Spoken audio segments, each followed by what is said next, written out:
Magandang araw po ulit, mga kaibigan. Ako po ulit si Lieutenant Colonel Dax Jacinto Barinos, codename Vishnu. Kape. Okay, Marawi ulit.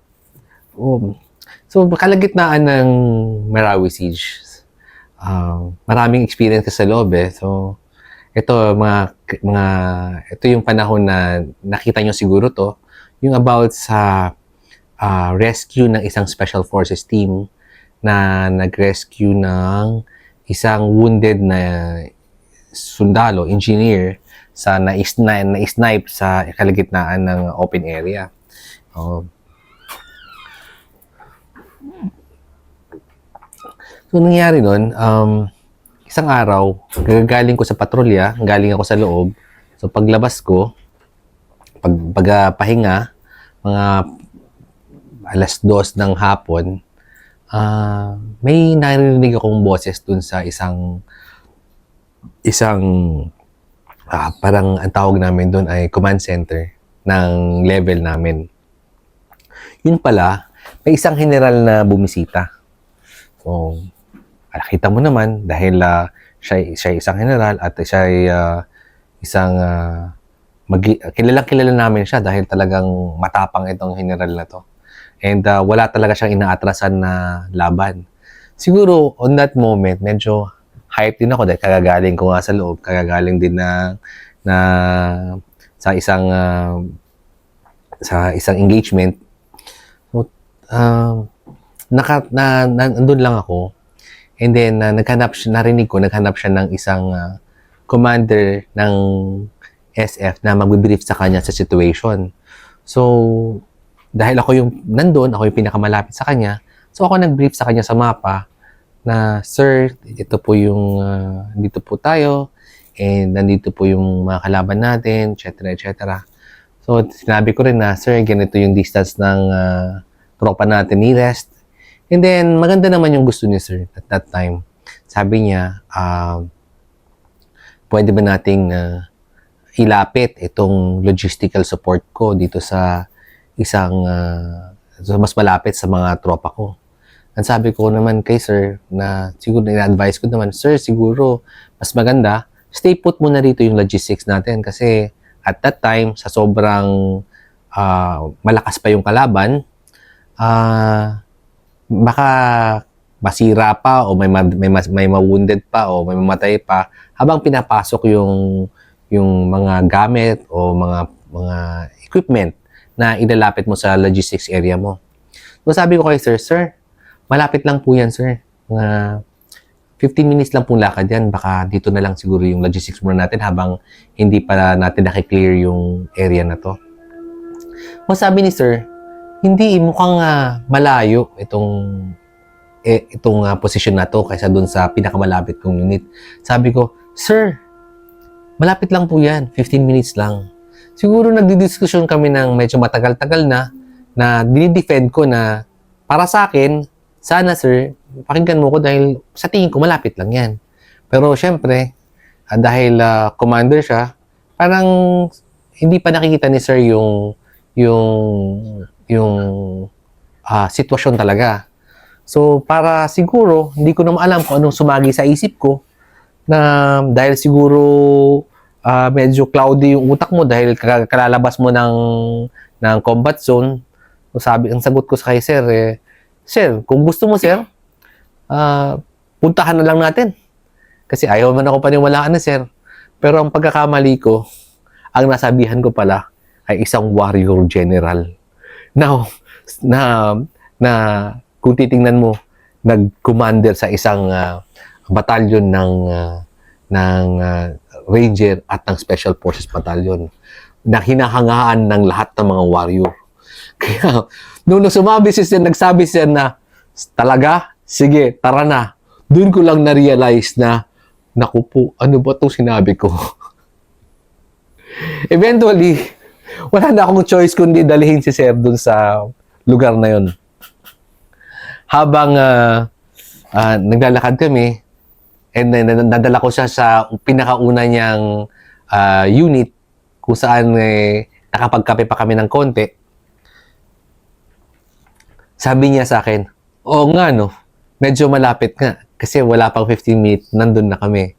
However, pagtawid namin ng street sa kabilang building, may mga nakita siyang, kakilala niyang official din nakasama ko.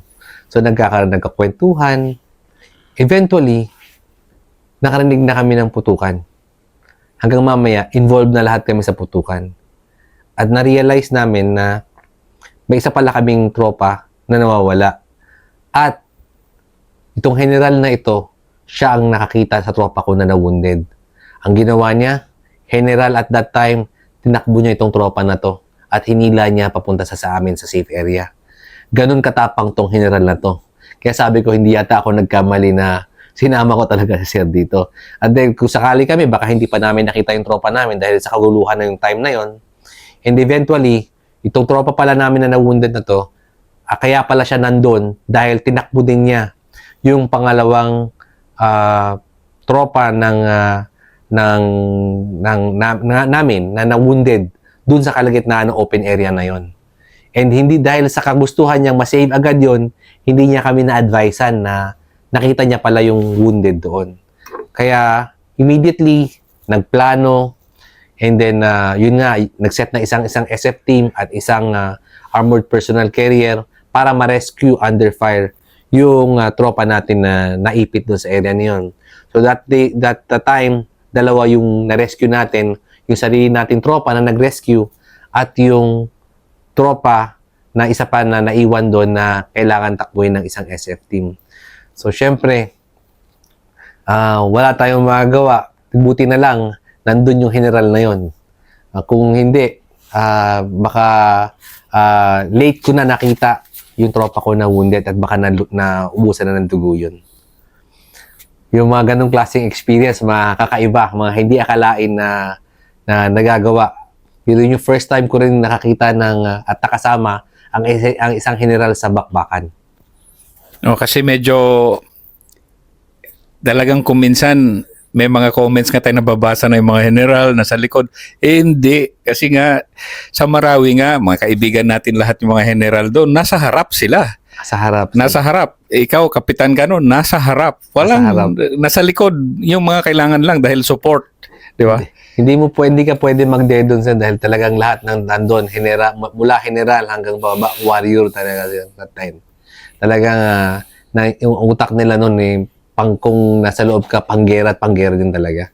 Sige nga, balik tayo sa boyhood dreams mo nga na yung ine-enjoy mo noon na may mga baril ka na carbine, ganyan-ganyan. Huwag mo na i-detalye yun. Pero sa Marawi, paano mo na-realize yung mga boyhood dreams mo na gano'n? Ayun sir, nung bata ako, parang dahil kapapanood mo siguro ng Rambo, ng Chuck Norris, kala mo ganun.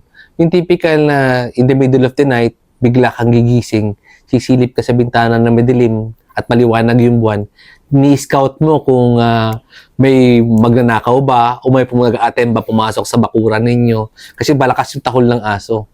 So instead na gisingin mo yung nanay ko, gisingin ko yung lolo ko dahil yung tatay ko naman wala sa amin dahil naka-deploy. Ako na lang yung nanakawin ko yung gagapangin ko yung barilan tatay ko sa cabinet at titibigin ko rin baka mamaya parang sundalo din ako na nagbabantay sa dilim ng bahay namin. So nung nasa Marawi ako ganun din. Paggabi, high-tech naman ngayon sir. Naka thermal scope ka na, naka NVG ka pa. So ganun ka na magbantay ngayon kahit paano. Pwede mo bang ikwento yung beauty of war? Na alam ko kasi isa ka sa mga nag-enjoy sa Marawi eh. Pwede mo ikwento yung mga in-enjoy mo ng mga moments sa Marawi na yung the beauty of war according to Vishnu. Beauty of war sir, yung feeling dahil that times maganda sa atin, ang kakaiba ng gera ng Marawi. Manano siya eh dahil may social media na that time. So nababasa mo yung appreciation ng mga tao na yung mga tao na pinoprotektahan mo nababasa mo mismo first hand yung appreciation nila sa'yo, yung how thankful they are na ganito yung kasundaluhan natin. Then the feeling mo how proud you are na you being their hero, na nandun ka. Kasi kahit sino naman, once na involve ko sa isang conflict, tinatawag sa iyo ng mga taong bayan ay hero. So ang sarap ng feeling na parang isa ka sa mga hinahangaan nila at hinusubaybayan. Kahit na hindi ikaw yung specific yun, pero yung accomplishment ng bawat move nung bawat gains ng government troops may parang cheer sa civilization, sa social media and everything. Parang ibang feeling nabubuhayan kami ng loob sa loob na parang another day we can move forward again. Parang ayaw namin mag-fail sa mga nag-aabang sa amin. And I think yun yung, sige, kung mangyari man ang mangyayari o gustong mangyari ng mga dayuhan, yan ang magiging papel sa puso ng sundalo, yung support talaga ng population, di ba? Opo sir, parang example, yung mga ating hindi man sundalo, yung ating mga avid rifle enthusiast, weapons enthusiast, parang that time nag-volunteer pa nga sila na give us a gun, sama din kami dyan. They want to be part of something. They want to be a part of in defending the country. So, doon mo pala makikita na ganun ka grabe ang pulso ng Pilipino, na kung paano nila pahalagahan ang kanila, ang atin. Which is, kailangan talaga natin yung ganun na attitude, Yung lalo ganun. na ngayon naghahanda tayo. Kaya nga nakikita nyo, ang dami nating nag-volunteer sa Reserve Force natin. Ang dami nag-volunteer na, kahit CAFGO nga, biro nyo, ang CAFGO natin nakita nyo naman, ang walang sweldo yan, ang meron lang yan, allowance lang. Pero tingnan nyo naman, ang trabaho nila parang sundalo rin. They're risking their life for kakapirasong halaga lang. Ganun ka tindi ang Pilipino sa pagserbisyo lang sa bayan. And lumaban kayo sa mga dayuhan doon, di ba? I mean, Oo, kasi sir. ngayon parang binubuli tayong dayuhan, Hindi. pero matindi yung mga kaaway nyo doon, mga sniper ng kalaban. Meron tayong mga dayo, iba't ibang klaseng nationality. Kasi actually, proven yun sir, dahil nakunan sila ng mga DNA sample, yung mga skull na naiwan ng naiwan ng kalaban. Tiningnan nila, then nagpa-positive talaga na may mga foreign fighters talaga that time. So makita naman natin na tayo, solid ng Pilipino na lumalaban sa mga terorista na galing pa sa ibang bansa. Na kayang-kaya talaga. Kaya yan sir, kaya natin sir. Ang naman yan sir, tinan nyo naman, example sa Marawi sir, is the fastest conflict na nagkaroon tungkol sa isang invasion tungkol sa isang urban warfare. Nakita nyo naman ang nangyari sa ibang bansa. Inaabot ng ilang taon bago matapos ang kanilang gera. Sa atin, sa 5 buwan, na-eradicate natin yung mga terorista na gustong i-hold yung Marawi. Kayang-kaya talaga.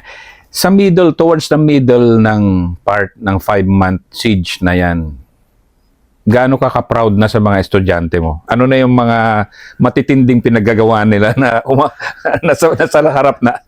Ano na yan? Meron na sila talagang toka sa pinagkakatiwalaan na rin sila ng unit kung saan kami naka-attach. So pinagbibinibigyan na rin sila ng kasari-sarili nilang mga mission. Yung iba medyo classified na. Kaya ibig sabihin, ganun sila nag-mature sa loob ng 2 buwan. Matindi na yung maturity ng mga estudyante na yon. From students to legit warriors. Yung mga bata, sila na nag-innovate kung paano nila gagawin, itatapusin yung mga mission nila. Sila na rin talaga yung gumagawa ng mga plano nila sa mga gagawin sa araw-araw. Based sa binibigay sa kanilang mga mission. Isa pang bagay yan, may share ko din lang, no? Fast forward after nag-declare na ng gera, natapos na ang gera sa Marawi, na-feel ko na yung tinatanong nyo kanina is, ano yung feeling kong malaking impact sa akin ng Marawi. Kasi yung feeling ko of being somebody na inaasahan o naaasahan na nagagawa ng yung mission niya ng maayos. Yung feeling na yon, parang it's really addictive, na kung saan nagsabi ng declaration of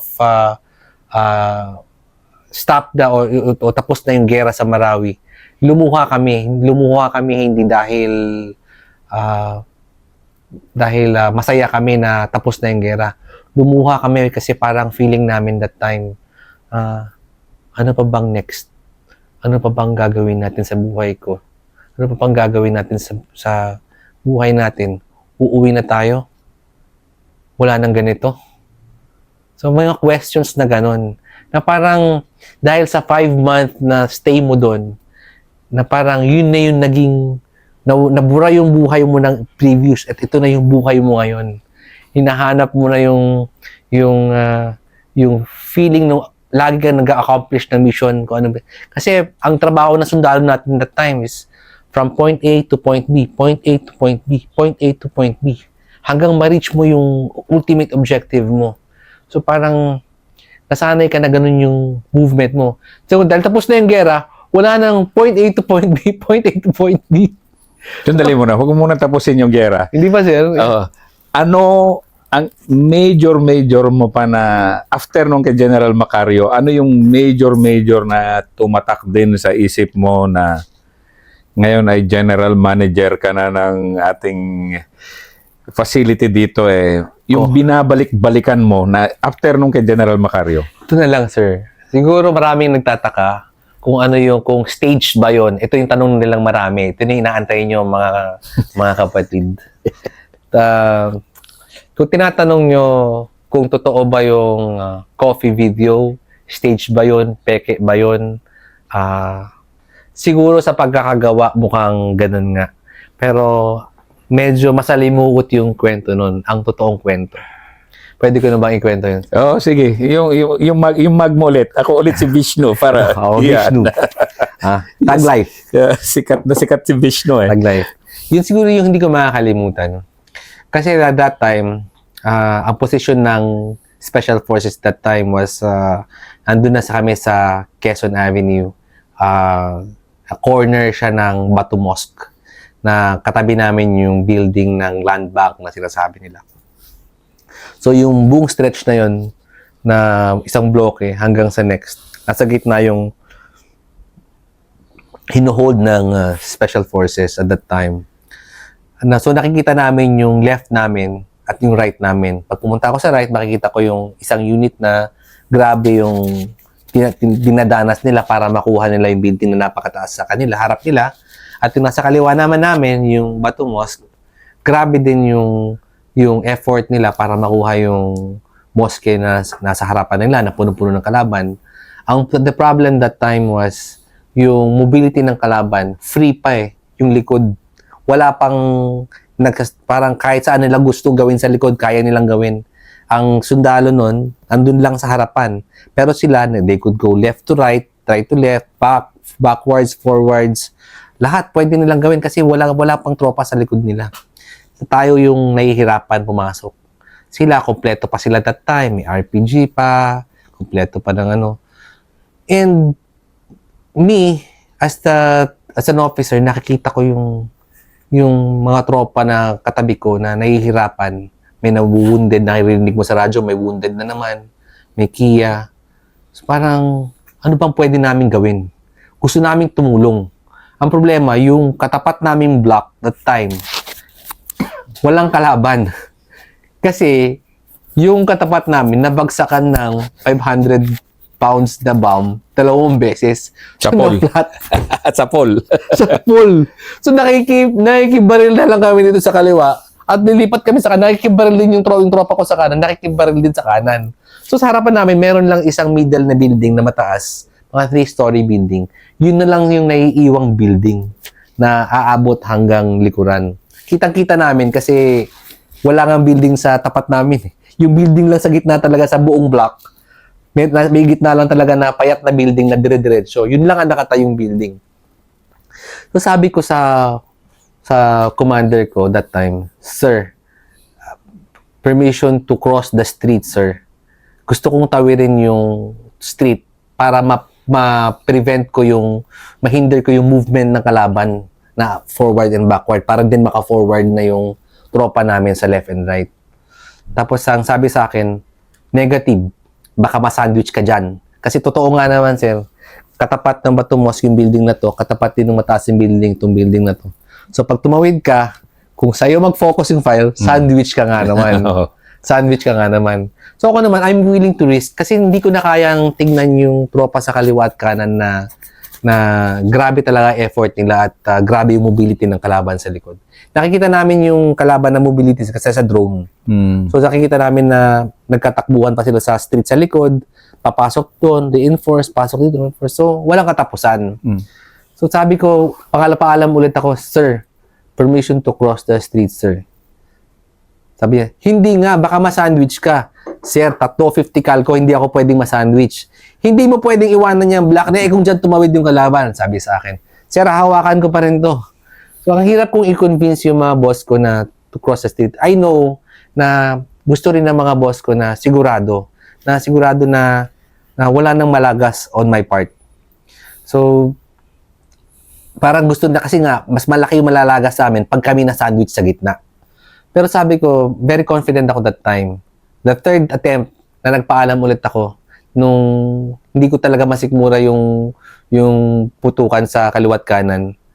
Sir, permission again to cross the street, sir. Tapos sabi niya, ang kulit mo eh. So sa init na ulo ko, bigla nang siguro parang relaxation sa atin yung kape.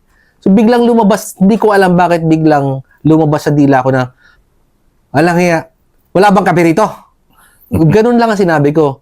Ito namang magaling na tinyenteng ito, dahil nasa gera kami, akala niya order yung kape. While ongoing yung inkwento, nasa rooftop kami, sir, nasa rooftop. Therefore, kung kita namin sila, kita din kami. Open yung rooftop eh. Open yung rooftop dun sa dadaanan papunta. Ang meron lang tubig that time was dun sa sniper's area. So, tatawid siya ng isa pang building. Tatawirin niya yung rooftop. So, ako nag-iisip ako sa isang tabi dahil na low moral talaga ako dahil hindi ako makakross. Nag-iisip ako sa isang tabi. Grabing isip ko, paano kaya papapayag itong mga boss ko? Napatawirin ako. Kaya ko to, feeling ko kaya ko to. So, nagulat na lang ako. Biglang may lumabas sa gilid ko yung official at sabi niya, sir, yung kape mo, sir. Nagulat talaga ako. Classic. Pato, lukong bata. Sineryoso yung hindi ko naman order. Parang lumabas lang talaga sa dila ko yun na, asan ang kape? May kape ba rito? Pero siya, nag-initiative talaga siyang kumuha. Under fire, marinig mo talaga yung putukan, na ini-snipe pa siya ng kalaban, pero tinatakbo niya yung kape. Kaya pagpasensya nyo na, hindi ko talaga in-order yun, mga kapatid. So, yun yung legendary coffee story ng Marawi. Dahil, ang nangyari na nga lang, nung medyo nakuha na namin yung area, and then gusto nilang medyo i-change yung mood ng media o ng social media para naman matuwa naman, magkaroon ng magandang story. Nakita nila naalala nung nagdala ng kape na may video siya ng ganun. And he made it look funny. Pero sa totoo lang, it wasn't really funny. Pero ngayon, nung pinapanood ko din siya, oo nga, nakakatawa nga. Pero mo, Marawi Coffee. Tignan mo naman yung initiative din. I mean, if you look at it, small ganon na may initiative talaga yung tropa na sundalo. They follow orders eh. To follow orders. And then yung ano nga natin, simple lang yon pero gagawin niya. And under fire, how much more kung nag-uutos ka na mabibigat, di ba? Which is, ikaw, example, light order mo yon, hindi naman order, pero light, mo lang yon, whim mo lang yung coffee. Pero ano yung mga medyo mabibigat mo na calls, mga decisions at that time? For example, at that time, decision ko, medyo minsan may mga teams ako na, syempre yung walls noon is medyo brittle, medyo marupok na lalo pag nasunog na yung building. Mararamdaman mo talaga yung bala pumapasok na sa building. Ngayon, dahil ako yung pinakamatanda sa grupo na yon, pag nakikita ko yung mga bata, pag nakikita ko ng grabe na yung bala, sinasabihan ko sa nila na ako na. Take charge na ako nang mag-hold, ako magmamachine gun. Ang iniisip ko naman, hindi ako nagbibida, honestly. Walang heroism na iniisip na bida ako dito. Ang iniisip ko lang that time, ako may edad na, I've done this, done that. Iniisip ko yung edad 20, 25 anyos, 22 anyos na sundalo. Natikman niya na kaya yung kasarapan sa buhay na natikman ko. So feeling ko that time, dapat mas masubukan muna nila. So gusto ko, labas muna kayo, ako muna rito. Hanggang kaya ko, i-hold ko, hahanap ako ng isang matandang team sergeant. Ikaw ang mag-amobero dyan. I-hold namin yung area. Kung medyo nakifeel namin na ganun ka-critical, may mga decision makings kami na ganun. However, sir, thinking back, nisip ko rin, ganun talaga sundalo eh. Minsan, pasensya na sa pamilya, naiisang tabi natin yung pamilya natin para gawin yung alam nating tama sa mga panahon na yun. Yun sir yung makikita mo na classic na example ng serbisyo muna bago pamilya. Hindi, I believe you kasi humingi nga ako sa'yo ng picture mo at pinost ko nga nun sa page ko yung naka-50 ka eh.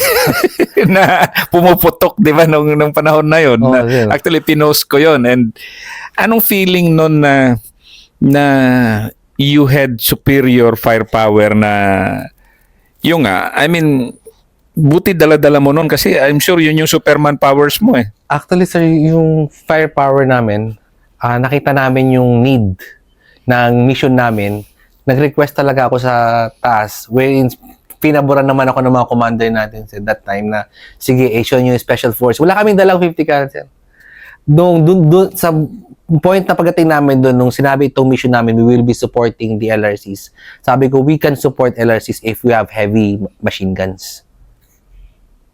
And can you highlight mo yung special factor na teamwork in everything that you sir. did? Oh, kaya nga sir, yun nga, ang gagawin namin, hindi kami nag-iinggitan eh. Walang inggitan sa ganong situation. So, gawin mo yung mission mo, o i-clear mo to, i-cover mo to, machine gun fire mo. Pagka na-feel na clear yan, tsaka papasok yung LRC, yung role-playing lang, sir. Role interoperability.